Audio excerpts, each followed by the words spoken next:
General ideas, we picked 4 community gardens in the northeast, south, and west side of Buffalo to create this program that celebrated Buffalo's literary history and tradition, as well as our amazing community gardens that you can find all around the city.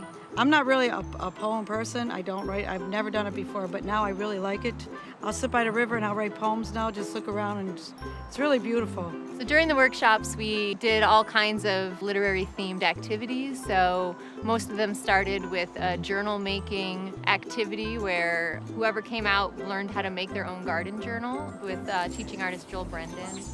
One of the goals of this partnership was all about building community through creating art together. And I think I really saw that come out as a teaching artist during this workshop series. We wrote really beautiful poems together, and we made paper, and we handmade books, but we also had really heartwarming and moving conversations, and generally just showed how the garden is a metaphor for our lives and how we can weave that into creative writing. We did a workshop all about pruning.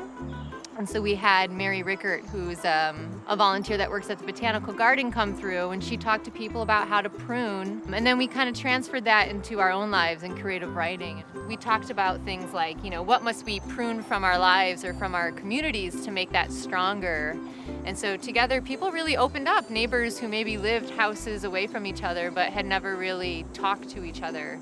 We're all of a sudden telling stories. To me, it was like this just very heartwarming sense of fellowship every time when we came here. So when you're learning about gardens, you are actually kind of engaged in a food adventure. Radishes! Yeah! We also did a seed paper workshop where we taught community members how to actually make paper. We are doing a paper making workshop today to make seed paper that has marigold seeds embedded right into it, and once it's all dry, then we'll bring it back to the garden and the community can write on it and plant it, and it will grow flowers. You're gonna have to put your hands in there. It's cold. One thing that we noticed was that each garden had a desire for a place to do something in memoriam of people who had passed in that neighborhood. And we found that the seed paper was a really good way for people to, write notes and poems to their loved ones and then plant them in the garden as a way to honor their lives and to remember them, which is a really beautiful thing. Well, I did this in remembrance of my husband, and I put it right where he wanted it. And I know he's watching, he can see it. He knows it's there.